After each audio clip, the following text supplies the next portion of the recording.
Pertanyaan saya, ayo mikir, utang kita ini gimana cara bayarnya? Ayo mikir loh. Ya nggak tahu, tanya yang mau tanya saya.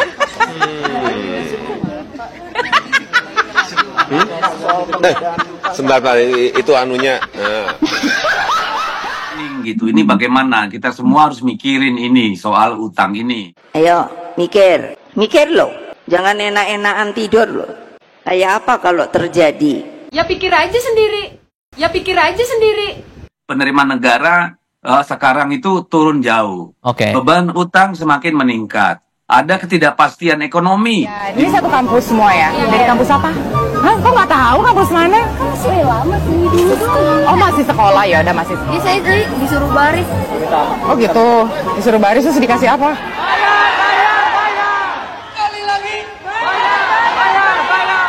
Saya betul-betul sedih ketika kemudian nih buzzer bayaran ini, saya nggak tahu apakah itu tanda kutip buzzer arahan istana atau buzzer yang dari dulu itu mendukung Jokowi, tapi berusaha mendowngrade gerakan anak-anak nurani bangsa ini. Makanya saya tuh sering kalau orang bicarakan juga another issue yang sangat seksi untuk mahasiswa itu masalah utang kan. Anda lebih seneng ngomong utang daripada barang. Cuma dikasih uang sama makan. Oh, dikasih uang sama makan. Berapa uangnya? Paling 50.000, kalau nggak tahu. Kayaknya 50.000 itu juga kalau misalkan pakai almit itu 55. Tuntutan yang disampaikan oleh kau anak-anak mahasiswa ini semuanya daging, Bang. Daging semua ini barang. Banyak rakyat gelisah terhadap situasi sekarang. Kenapa mereka harus gelisah sama situasi sekarang? Karena situasi sekarang akan menentukan masa depan mereka. Jadi kalau kemudian mahasiswa gelisah, ya harus gelisah, masa nggak gelisah? Cara bayarnya nanti gimana? Ini saya khawatir krisis ekonomi kayak zaman saya nangani berhasil. Saya nanti kalau diomongin gitu, Ibu Megawati sudah tidak ini dengan Pak Jokowi. Enggak, ini mesti dia mikir juga, semua juga mikir. Jangan dipikir saya utang segede itu, enak aja. Ganti lagi isu utang. Isu utang saya di lantai itu utangnya sudah 2.700 triliun. Bunganya setiap tahun 250 triliun. Kalau 4 tahun udah tambah 1.000. Ngerti enggak ini? Supaya ngerti. Hutang itu ada aturan main. DPR katakan selama 60% tidak lebih dari PDB kita masih fine-fine saja. Ketika pemerintahnya bermain dalam range itu, ya menurut saya tidak ada yang salah. Kalau kemudian siapa yang harus dipersalahkan, ya undang-undang yang mengatur itu. Bukan orang yang menjalankan undang-undang itu. Misalnya gini, lu misalnya boleh hutang maksimal 500 juta. Ya. Nah kalau lu ngambilnya 300, 200, 400, 450, 499 salah? Nggak salah. Karena aturannya 500 juta. Begitu juga aturan tentang 60% itu gitu loh. Kalau itu ada masalah. Tugas kita semua adalah membawa Indonesia menjadi lebih baik. Lebih baik itu artinya kita mengedukate dan menempatkan isu di dalam konteks yang benar. Mau nyari apa lagi sih? Saya ngomong sama Pak Jokowi, pemimpin itu harus menjalankan apa yang dipikirkan dan dituliskan oleh para pendiri bangsa, bukan kita bikin versi-versi aneh. Lembaga yang ada sih dijalanin aja susah banget. Jadi memang kalau politik ya saya belajar dari Pak Jokowi. Kadang-kadang orang sudah nggak berkuasa, mau dikuyu-kuyu, mau dijelek-jelekin, jangan. Kita hormati semua, Kalau kita bicara tentang utang, kita harusnya bicara tentang kita dapat apa dari utang itu. Dan ini adalah salah satu bentuk kita membahas mengenai apa yang kita peroleh, walaupun itu tidak semuanya. Karena ini juga bisa misleading atau menyesatkan. Jangan sampai kita mengulang kesalahan yang sama, terjadi krisis moneter, kemudian krisis ekonomi akibat salah arah. Maka kami mengingatkan terhadap kenaikan utang luar negeri yang luar biasa.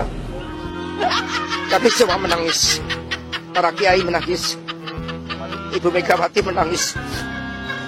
Kami tidak menyangka ada orang yang menggunakan cara-cara seperti ini karena kami mengenal Pak Aswar Anas sejak lama. Saya juga ketemu beberapa anak mahasiswa, kan saya tanya, kenapa sih? Ternyata itu pergumulan real mereka loh. PDIP dituduh yang menggerakkan. Makanya kita kan bangga gitu. Itu dia makanya. Hebat juga PDIP Perjuangan menggerakkan mahasiswa, bisa membayar mahasiswa, malah mereka bilang mahasewa gitu. Keren juga saya pikir. Dulu kita sering berdiskusi, mana yang lebih dulu terjadi tahun 98? Krisis politik atau krisis ekonomi? Nah, sebagian teman-teman mengatakan krisis ekonomi. Kalau gue bilang tidak. Krisis politik dulu loh. Krisis politik itu embrionya tahun 96. Tahun 97 Ibu Megawati mengatakan tidak ikut pemilu. Legitimasi pemilu menjadi berkurang. Tak, itu krisis politik pertama.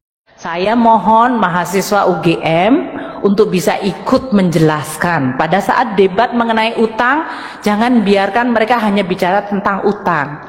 Bicarakan sisi aset satunya lagi, dan sisi asetnya tidak hanya BMN tapi yang intangible. Saya bukan mau mendefense, tapi saya ingin negara kita itu menjadi negara yang mampu bicara secara penuh.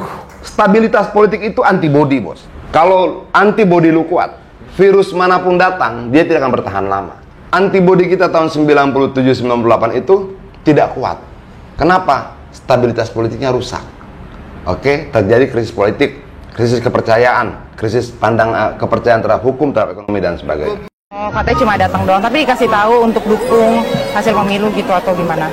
Enggak. Oh enggak, cuma datang aja. Iya. Oh, Mbak kalau gitu termasuk yang menerima hasil pemilu atau yang menolak? Nggak tahu deh, kayaknya menolak deh. Kayaknya menolak ya Mbaknya? Oke, menolak. Berhentilah membodohi rakyat. Saya mau tanya, semuanya mahasiswa, mungkin tidak pemerintah menyusun anggaran sendiri? Tidak mungkin. Anggaran pendapatan belanja negara disusun bersama-sama Presiden dan DPR. Jelas? Jangan kemudian cuma menyalahkan pemerintah, tapi partainya di DPR menyetujui anggaran-anggaran itu. Ayo kita bicara soal hutang. Dalam undang-undang kita jelas, hutang baru berbahaya. Hutang baru dianggap tidak boleh kalau di atas 60% dari rasio PDB kita. Baik. Kalau masih 20%, undang-undang membolehkan. Pemerintah salah? Tidak, karena undang-undang dibuat bersama pemerintah dan DPR. Tempe. Perdebatan mengenai perlu utang atau nggak utang, defisit harus sekian, itu boleh dan harus. Namun jangan dibuat hanya satu sisi. Karena perdebatan harus betul-betul sesuai dengan kebutuhan kita sebagai negara. Nah, pada saat Ibu Mega kan kita tahu bahwa pada saat itu kita masih dalam cengkeraman IMF. Presiden Megawati pada saat itu untuk mencari kekurangan pembiayaan APBN itu, salah satunya dengan mendivestasi Indosat. Itu kan cara yang diperintahkan oleh MPR dan dilaksanakan Presiden sebagai mandataris MPR pada saat itu. Jadi waktu kemudian terjadi krisis, kemudian kita punya undang-undang keuangan negara dan perbendaharaan negara, kita baru mulai membangun neraca keuangan. Disitulah baru kita mulai muncul, oh mari kita membukukan dan merekod. Pertama mengadministrasikan, masukkan dulu dalam buku. Tapi di tengah-tengah biaya hidup yang semakin tinggi, kami sangat sedih ketika mendengar keterangan dari Ibu Sri Mulyani bahwa kenaikan harga-harga kebutuhan pokok rakyat justru dijawab oleh Bapak Prabowo selaku Menteri Pertahanan menambah pinjaman luar negeri hingga mencapai 386 triliun rupiah untuk beli alutsista. Sementara perang yang kita hadapi adalah perang terhadap kemiskinan, kebodohan, ketidakadilan. Dan Semoga diberikan keadilan atas praktek-praktek kekuasaan yang tidak benar ini. Terima kasih. Yang namanya Abdullah Aswar Anas adalah sebuah korban dari politik yang liberal itu. Saya mohon maaf. Karena saya tahu bagaimana Aswar Anas. Karena dulu sering sekali, saya nggak tahu, Anda semuanya mahasiswa masih sangat muda. Kalau zaman kami sebagai baby boomer, saya sering sekali ada universitas bangun perumahan dosen, itu tanahnya milik negara dibangun, kemudian dosennya sudah pensiun, dosennya sudah meninggal, itu masih dimiliki oleh dosen itu tanpa kejelasan apakah barang itu dihibahkan atau tidak. Tidak ada satupun yang berani mengkritik. Dijawab tuntasnya sama mereka. Di seluruh Indonesia mereka turun di jalan. Ini maha sewa, bayaran, diorder oleh PDI Perjuangan. Ini tidak anak-anak yang gak punya otak. Ini yang brengsek bukan influencer yang dibayar ini. Ini mandor-mandor yang nyuruh, yang membuat narasi itu. Ini ada fakta dari kepolisian bahwa ada aliran gelap bukti transfer dari pihak LBN-nya ke Ibu Raira. Ibu Raira itu adalah istrinya Pak Dekan senilai 45 juta. Sekarang kami mempertanyakan itu uang apa? Berapa Mbak nilai? 45 juta. Itu ke rekening siapa tadi Mbak? Ke Bu Raira. Selaku? Siapa itu? Istrinya Pak Dekan. Oh, itu baru ketahuannya kapan tuh Mbak? Kemarin. Itu, Berdasarkan siapa tuh? Saya penyidik, dari penyidik. Oh, dari penyidik. Pihak LBN-nya yang membuka waktu penyidikan. Ada buktinya itu Mbak? Ada, udah ditahan di penyidikan itu. Berupa apa itu Mbak? Berupa ini transaksi transfer. Berapa jumlahnya Mbak? 45 juta. Wow. Kalau kita dibebani oleh utang, maka negara tidak bisa bergerak. Karena apa? Ruang fiskalnya terbatas dan itu berpengaruh terhadap ekonomi, terhadap rating katakan obligasi kita, terhadap rating dunia investasi kita. Itu dari nilai nominal 500 yang sudah disetorkan. Cuma 3 ya, kalau lebih seperti itu. Untuk total mahasiswa berangkat itu 80 orang. Iya. Iya. Kurang lebih. Yang berangkat itu 77, cuman yang nggak berangkat itu ada sekitar berapa totalnya itu 93 mahasiswa. Jadi Anda semuanya yang masih baru-baru ini ya, masih muda-muda sekali. This is what I call it revolusinya Indonesia. Tidak dengan mungkin berdarah-darah, tapi perubahan fundamental waktu Republik pertama kali membuat neraca adalah merupakan demarkasi penanda bahwa Republik zaman, kalau orang Indonesia bilang jahiliyah, zaman sebelum itu diatur dan sekarang Republik sekarang sudah diatur. Ketika muncul gagasan untuk menambah utang sampai 50% dari PDB, itu terjadi capital outflow di kita, ya. Saham langsung jatuh dan rupiah juga anjlok. Waktu pertama kali kami membangun yang disebut Direktorat Jenderal Kekayaan Negara, beliau menjadi dirjennya. Pertama kali melakukan apa yang disebut pembukuan semua aset barang milik negara. Wah, ceritanya seru banget. Seru banget.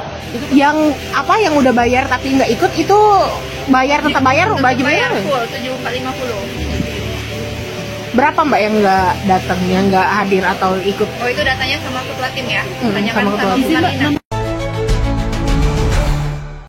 Makanya saya tuh sering kalau orang bicarakan juga another issue yang sangat seksi untuk mahasiswa itu masalah utang kan. Anda lebih senang ngomong utang daripada barang. Karena orang ngomongin utangnya dia tidak lihat kayak koin itu kan dua sided, ada dua sisi. Kalau kita bicara tentang utang, kita harusnya bicara tentang kita dapat apa dari utang itu. Dan ini adalah salah satu bentuk kita membahas mengenai apa yang kita peroleh. Walaupun itu tidak semuanya. Karena ini juga bisa misleading atau menyesatkan. Yaitu orang bicara, oh lihat kita utangnya 4.000 tapi aset kita cuma 4.000. Jadi ini sebetulnya kita nggak cukup hebat-hebat amat. Ada aset yang kita tidak valuasi. Aset apa? Ya ini tadi Pak Dokter Eko, Ibu Doktor, Gajah Mada yang membuat Anda menjadi sarjana, kemudian jadi inovator. Memangnya investasi di bidang sumber daya manusia kita valuasi di aset ini? Nggak ada. Tapi ngabisin banyak duit, banyak banget. Berapa pengeluaran anggaran pendidikan kita? 440 triliun. Berapa untuk infrastruktur? 400 triliun juga. Tapi yang dibukukan menjadi utang dan kemudian yang dibukukan menjadi barang milik negara cuman yang 400 triliun infrastruktur. Yang 440 triliun education nggak dibukukan semua kecuali kalau kita bangun sekolah. Tapi bayar gaji guru, bayar gajinya Pak Rektor, nun sewu Pak Rektor, gajinya para itu kan tidak masuk dalam aset kita dan kemudian menyebabkan Universitas Gajah Mada punya banyak sekali prestasi. Itu adalah aset yang intangible, yang tidak berwujud dan tidak kita masukkan. Dia masuk dalam kekayaan negara tapi kita tidak value dalam bentuk barang milik negara. Saya mohon mahasiswa UGM untuk bisa ikut menjelaskan pada saat debat mengenai utang. Jangan biarkan mereka hanya bicara tentang utang. bicarakan sisi aset satunya lagi, dan sisi asetnya tidak hanya BUMN tapi yang intangible. Saya bukan mau mendefense, tapi saya ingin negara kita itu menjadi negara yang mampu bicara secara penuh, sehingga kita tidak melihat hanya satu sisi dan terseret kepada satu ekstrim tanpa melihat konteks. Karena kita sebagai intelektual, tugas kita semua adalah membawa Indonesia menjadi lebih baik. Lebih baik itu artinya kita mengeduket dan menempatkan isu di dalam konteks yang benar. Perdebatan mengenai perlu utang atau nggak utang, defisit harus sekian, itu boleh dan harus. Namun jangan dibuat hanya satu sisi. Karena perdebatan harus betul-betul sesuai dengan kebutuhan kita sebagai negara. Negara yang demografinya muda, negara yang infrastruktur gapnya tinggi, negara yang butuh untuk education dan health. Kalau kita mengeluarkan uang untuk belanja kesehatan 110 triliun, itu nggak keluar dalam bentuk barang milik negara. Bentuknya adalah dalam bentuk anak-anak yang dapat imunisasi. Bentuknya adalah dalam masyarakat yang bisa menikmati BPJS, walaupun sekarang mereka mengatakan, Bu, itu belum dibayar. Tapi itu adalah result, itu adalah aset yang harus kita recognize. Nah, dalam konteks ini, tren kita yang merupakan part of the story, bagian dari cerita penuh ini adalah belanja modal tadi, yang bisa kemudian kalau kita belanja harusnya besok jadi pembukuannya barang milik negara. Kita lihat dalam hampir sekitar 15 tahun terakhir, dan kita lihat belanja modal kita meningkat terus. Itu adalah 2005 sampai 2010, Menteri Keuangannya Sri Mulyani waktu itu. Kemudian saya pergi terus balik lagi, ada hiccup-nya sedikit-sedikit, terjadi perubahan waktu itu, konversi dari apa yang disebut pengelolaan BUMN-nya itu dalam perlakuan akuntansinya diubah. Namun sebetulnya itu adalah menggambarkan bahwa kita mencoba mengalokasikan fungsi belanja seproduktif mungkin. Hal yang bisa dan mudah untuk secara tangible, secara mudah dilihat dan diraba adalah barang-barang modal yang menjadi barang milik negara. Ini pun tetap harus kita kelola dengan baik. Dari sisi pengelolaan, evolusi Republik Indonesia mengelola barang milik negara itu adalah sangat remarkable, sangat luar biasa. Coba kita lihat statusnya pengelolaan BUMN kita yang diaudit oleh BPK. Mulainya Republik Indonesia tadinya nggak punya neraca, jadi barang milik negara pun tidak diadministrasikan, tidak direkod. Kita asal bangun, waktu Pak Harto 30 tahun bangun banyak sekali, nggak ada pembukuannya. Jadi waktu kemudian terjadi krisis, kemudian kita punya undang-undang keuangan negara dan perbendaharaan negara, kita baru mulai membangun neraca keuangan. Disitulah baru kita mulai muncul, oh mari kita membukukan dan merekod. Pertama mengadministrasikan, masukkan dulu dalam buku. Karena dulu sering sekali, saya nggak tahu, Anda semuanya mahasiswa masih sangat muda. Kalau zaman kami sebagai baby boomer, saya sering sekali ada universitas bangun perumahan dosen, itu tanahnya milik negara dibangun, kemudian dosennya sudah pensiun, dosennya sudah meninggal, itu masih dimiliki oleh dosen itu tanpa kejelasan apakah barang itu dihibahkan atau tidak, sehingga di universitas masih masuk dalam pembukaan universitas, tapi sebetulnya ini sudah dipakai oleh dosen dan anak cucunya. Itu banyak sekali barang milik negara. Belum lagi kalau dulu tanah-tanah, kalau menterinya lagi seneng, oh saya kepengin jual tanah, saya jual tanah saja, karena dulu nggak pernah ada pengadministrasian, sehingga banyak sekali republik itu kehilangan cukup banyak aset-aset strategis.